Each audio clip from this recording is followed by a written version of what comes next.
Ladies and gentlemen, ndadzoka zvekare ndine nyaya imwe iri kutaurwa panapa nemuchinda uya wepaMidlands anoitwa Owen Muda. Ari kubuda ari kuratidza kuda kutsikirira pasi kana kuti kupedza career yaGeneral VP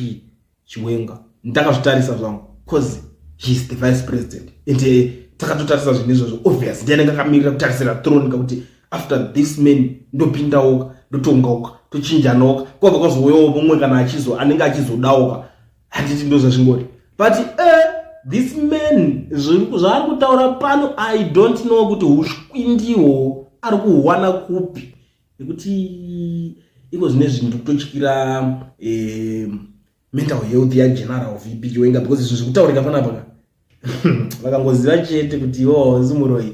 vanotaura zvavanoda. Taka nekulike this video muri Zimbabwe tupinde mushoko tichionesana that is kana ukasimba hana but kana usina kusimba hana I guess this video is not for you right. Nyaya iri panapa yakamira kadai so Owen Muda abuda pane video video kakachitendera kamaona mese so the reason why ndinzodelay kubudisa this broadcast is because ndaona kuti ndikada kugara ndamhanya kuitaura iko zvinhu zvichasanga kuti play ka video kacho tikaonewo saka ndangomirira kuti mutange makaona kachitenderera ma-streets so that ndozongoya ndichikuonesa nyaya yacho since I don't like kuplay tuma videos to vanhu panapa ndakamborova netuma copyright saka ndakabva ndatopfidza nchatodi because vanhu vanopanduka ndakuvaziva now yakamira kadai so nyaya yacho ari kubuda ari kutaura kuti ma-provinces ese ari 10 ari kuti haiwa dei vamunangagwa maramba muripo kusvika 2030 nemayuthiwo akutaura nana amaiwo vakataura nesuwo kuno kuMidlands province nemawo veteran edu takataura kuti aiwa baba vamunangagwa pedzai basa ramakatanga. Tazviona zvemadhamu, tazviona zvemabridge, mugwagwa kuno takuita masola kuno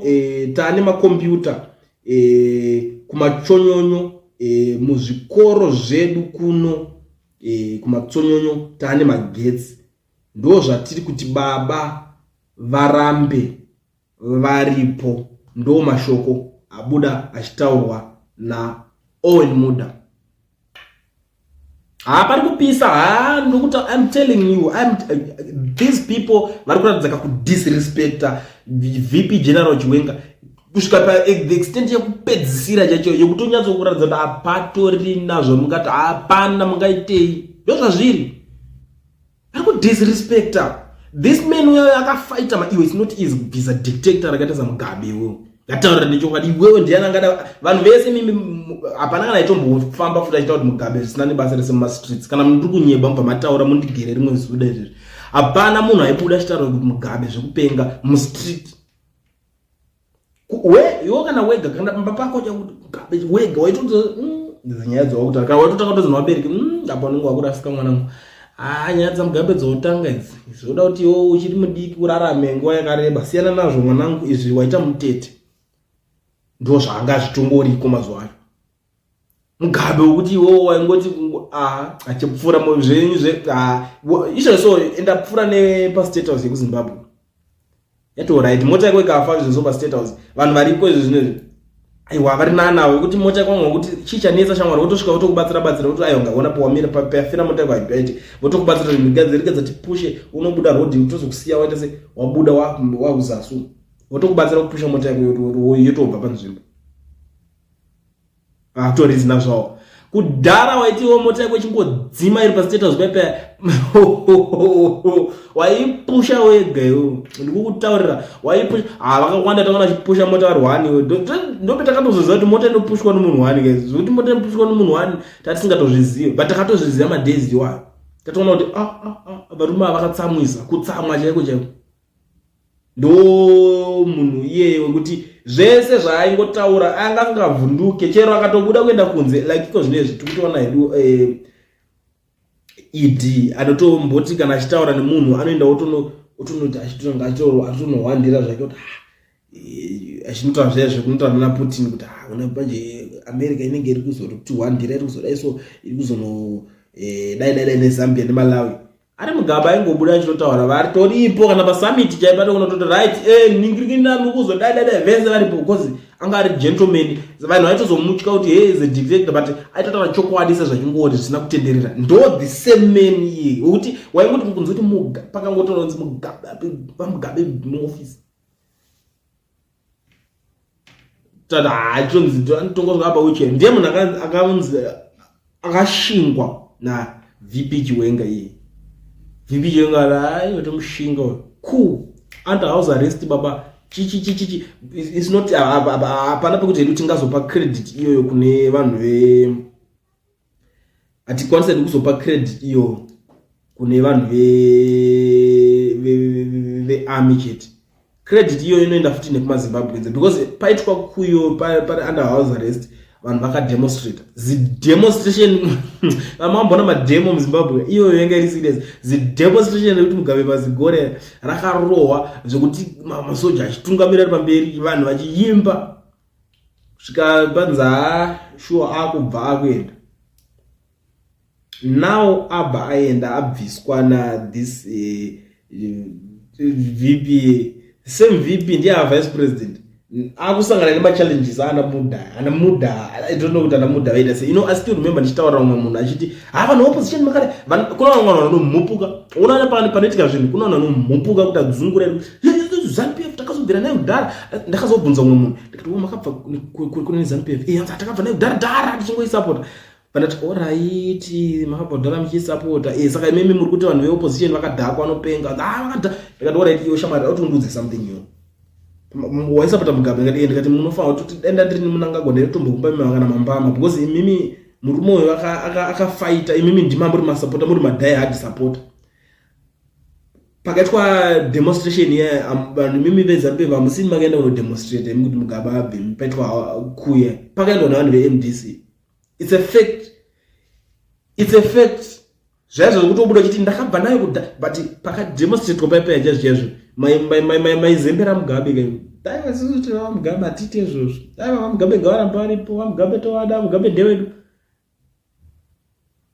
vanhu vakamhanya vakaenda saka zvekuti nhasi mozobuda makudisrespecta vamwe muchiti hai mimi makabvira kudhara mungori zvembakasungata muri chichi guys ngataura nechokwadi zvimwe zvacho hazvibude because mazuva aya pakanzi Mugabe apandukira pakaitwa beto yeLacoste neGreen Pepper neG40 beto iyaye yanga isiri cheap ye because Mugabe ndiye anga support yese muZANU-PF hapana munhu wekuti aikwanisa even up to now ukada kuti umwe munhu adosumuka kuti against ZANU-PF izveso against leader anenge aripo vanhu veZANU-PF vane kamwe kaloyalty kavanako kusuka vanongoita pane munhu anenge aripo saka anenge aida kuzosumudzawo musoro avadi kumusapota manje ndozvavari vanoda kuzomusapota azopinda kutanga kuti ndewedu takabva naye kure like ndo zvinhu zviri kuitika izviso vakubudikira but ukatresa vanhu ivavo teke vangati muzasi kuti vaMugabe ndewedu Mugabe wabviswa kutanga vamunangagwa ndewedu saka ndokudherera kuri kuitika panapa inini ndakatarisa nyaya iyi ndikuona kudherera hapana chimwe chinhu chandikumboona I don't know kuti pamwe VP Chiwenga wacho kunyarara here kuzoita kuti vanyanye kumurerutsa because vari kumurerutsa kumuchipisa cheko zuro ndi zuro zvangu ndine zvimwe zvinhu ndakaona iko zvine zviri kuitika against him anenge akangonyarara zvake pane mafone calls mamwe aizobuda baibai they are trying so hard kuti vanyatsomuti this guy is evil tutara panyaya ya ex-wife yake ndo mamwe maengos avakamirira kuda kuzongomudonhedza nawo yokuti iwewe wakazodai so nhingi wako iwo ungatonganiwo ukatonga iwo vanhu vese vanopera kudimbirwa munyika waona zvakaitwa nhingi wako ukaramba kuomesa musoro kaiwo iwoti because all the blame yese iri paari vari kungoblema iye saka iye manje nekunonokawo kuzofungira I don't know kuti ma-advisors ake akaita sei haana vasina kukwanisa kunge vakazogara naye pasi vakamuonesa kuti baba tumaskandal twakadai so hatudi kuti munge muchinda kana kuti hamufanira kunge zita renyu richitegwa richitaurwa kunzi ndimi the cause of this problem ndima konza nyaya iyi because pamberi apa munogona kuzoshare support nazvo zvinhu zvokuti izvo zvese haanogarwa naye pasi akadzidziswa akaoneswa because zvinhu unofanira kugarwa newo pasi wooneswa wotoudzwa nzi chero kana une hasha hadzichabudiswe papublic hasha kune vanhu vanonyazoziva vakakura navamunangagwa vanokutaurira kuti that man haasi chipi zvavo zvinobuda muchiita zviya zvekuti mune muchimukatuna munangagwa zvidaizvo vanhu vanonyazoziva pamazuva ake achishanda anda Mugabe. So vanonyazokuexplainerai type yemunhu munenge muchidhila naye kuti ukona murume haasi the way yamunofunga, but pakuzonopinda papresident akababuda zvake tanga kudzidzira soft voice, nature soft voice, so that achibuda pavanhu vanobuda achitaura isusu takatotaura obva atanga munhu ari softers. But this other guy manje zvinhu zvekuti haana kuzvidzidziswa, anongoti chero decision yaanenge atoita iwo tongoramba achingona kuti asi achingonona. Saka zvimwe zvezvinhu zvese zvekuti vari kutora advantage of him kuti munhu asina kutrainwa chitsotsi chepolitics sekuti azotanga kuzojoinawo vamwe vake pakungwara apa. Ndo nyaya yandiri kuona imwe iri kukonzeresa iri kunetsa panapa. Saka ukuona kuti izveso mai mwana vari pama1 ex-wife vari kuita zvinhu zvavo, iye ndiye anenge achinzi mukumaona ndiye. Hatizoziva zvedu nyaya dzavo kuti vakazopedzana sei, but nyaya yacho yese iko zvinezvi yese even ukaendera unosecha nyaya yacho yaMary Mbaiwa ndiye unongoti kunzi ndiye uyu mukumaona zvake. Saka izvozvo ndo zvimwe zvezvinhu zviri kuitika. Saka ukaona ava vese ava vari kuti vati vachiti vaendorse this guy, iye akambokwanisa kuita zvinhu zvakadai, so patoshata vachakwanisa kumuendorsa, vachakwanisa kutaura nezvake, vakangodzokera ngoti ayo vamunangagwa ngavadzokera, vamunangagwa vakaita zvinobatika, uyo akaitei panze pakudai, so anogona kuzotidai mangwana zvikazonetsa 2030 strategy dzacho maona maroirwa dzinenge dzakaitwa. Saka panonetsa hama dzadiwa. Ndangoti ndingodarika nepanapa ndikuonesei nyaya dziri kuitika. Owen Mudha ari kubuda ari kutaura kuti vamunangagwa ngavaripo 2030. I don't know kuti vamwe vanhu vemupati yavo vese hakuna mumwe anokwanisa kuita zvinhu zviri beta here. I don't even know. Vanhu vacho vanodhererana. Ndo nyaya ndanga ndakakubatira ameno muri kuonawo sei nyaya iyi guys iri kutaurwa iri kupisa iri kutaurwa nana Mudha. Tell me what you think in the comment section.